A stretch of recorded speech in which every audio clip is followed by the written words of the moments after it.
both the US and Iran backed al-Maliki too uncritically for too long. They should have seen the consequence of the sectarian and personalised rule that Maliki introduced. The KRG, Kurdistan Regional Government, and Turkey certainly were trying to tell the US of that fact. But the US ignored it. I think Iran also ignored it. They made quite a mistake there as well. So they didn't quite anticipate the consequences of al-Maliki's behaviour. I also think there were mistakes by all kinds of people with respect to the emergence of, it wasn't initially Islamic State, but let's just say jihadist Islamic militancy, most especially in Syria, but also in Iraq. I mean, in Syria, everyone's now focused on Kobani, but actually the Kurds in Syria have been fighting various kinds of jihadists, and use that generic term, about 1.5 years, 2 years now. And it only really got picked up and noticed this summer.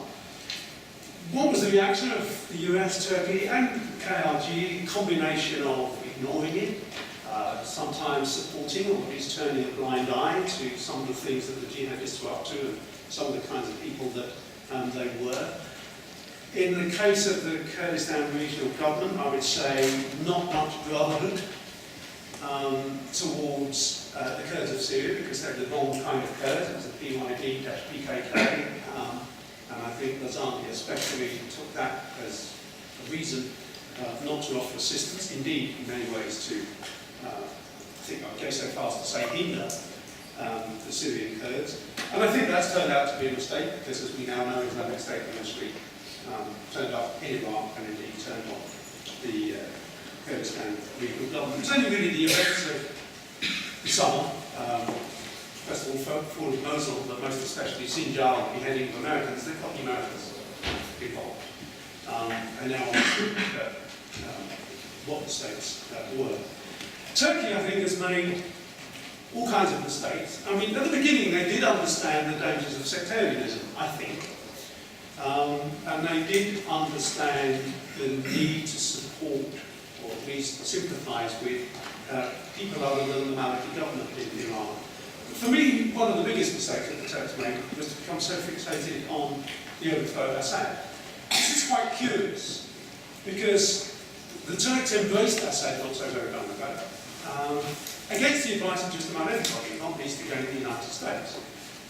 It's not as if we didn't know about Assad and the Assad regime, but it's interesting the way in which the Turks flipped so very dramatically from embracing Assad to the kind of hostility that they demonstrated towards him. I would say before everybody else, and more seriously, or emphatically than everybody else.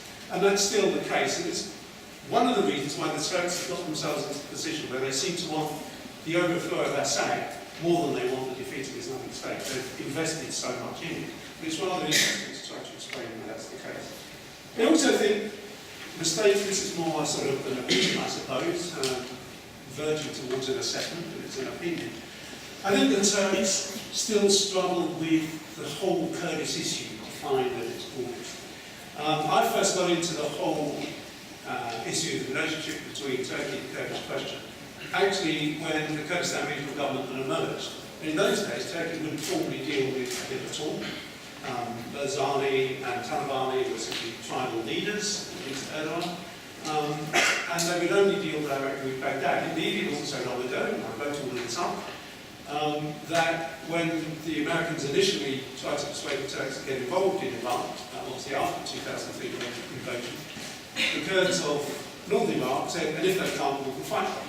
And the Americans quickly backed down and understood the risk that they were taking. Now when you look at the Turkish position, if you look at what's happened over the last days and week or so, the Turks now seem to be quite happy to allow Peshmerga, as long as it's Iraqi Peshmerga, to come into Turkish territory to go help the Syrian Kurds.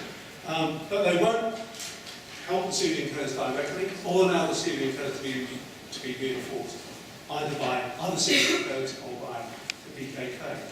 This is really curious kind of situation again. Just as the Turks flipped dramatically on Assad, they flipped dramatically on the KRG. And it leaves me just a question. It's not really a thought, it's not certainly not a prediction, but a question. is there some pattern that we might detect here, that they kind of get it wrong really dramatically for a number of years, and then eventually do a massive flip? Because you can find in Turkey, just under the surface, some discussion about buffer zones and sort of neo-Ottoman territories. There is some thinking which sees that all the Kurdish areas around Turkey as being an area that perhaps Turkey ought to take some protective interest in. It seems a very long way from where Erdogan is right now, but there is some of that discussion, and it's quite interesting when you think there's actually been at least over KRG in the past. It's also interesting to see Turkey seeming to throw away the prospects of its own internal domestic Kurdish peace process.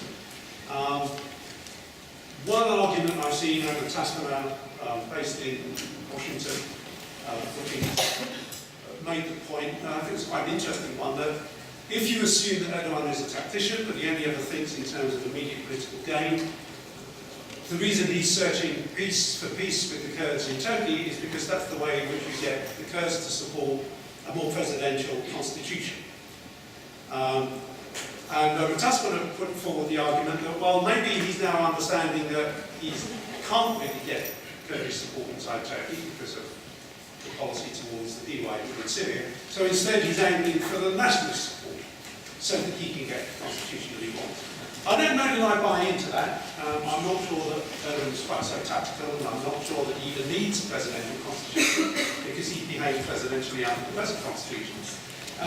But even at the same time, it is interesting to ask oneself the question whether his apparent readiness to take some quite serious risks with the domestic Kurdish peace process is driven by much narrower political calculations with the future of his own power. I probably ought to say more about Turkey, perhaps than other people on the panel, so one or two other comments about Turkey. What is quite interesting here is how they've ended up kind of out of step with just about everybody else, and they are pretty close to accepting that they're out of step with everybody else, and still thinking they're in the right. At the moment, nothing much seems to be encouraging them to rethink. Just the day before yesterday, or maybe yesterday, Erdogan said, yes, it's true, I disagree with Iran, Russia and Syria. He also obviously disagrees with the US, and he's lost some credibility in the KRG as well, and also Baghdad. So it's quite interesting the way in which the Turks, quite central to this whole evolution, behaving in ways that have managed to upset everybody. I'm not sure I can easily explain or answer it. But it's a thought that perhaps we might explore both on the rest of the panel and in question time. Two other things I will say beyond Turkey. One is, I think the future of the relationship between various Kurdish political parties and movements in various countries in the region is quite interesting. I'm looking slightly sceptically at the moment about this sort of resurrection of the relationship between the KDP or KRG and the PYD, this 30-man committee that's been established. Barzani's always tried to sponsor that, and it's always been interpreted as a way in which, or a mechanism by which he hoped to control Stalybridge and the PYD in Syria. I'm looking at that. I'm not confident that there's a genuine agreement there. I think there can be, and I'm not confident that Barzani now has the upper hand that he maybe once had. I think he's lost some credibility at home. He's lost some credibility with Kurdish public opinion inside Iraq and Kurdistan.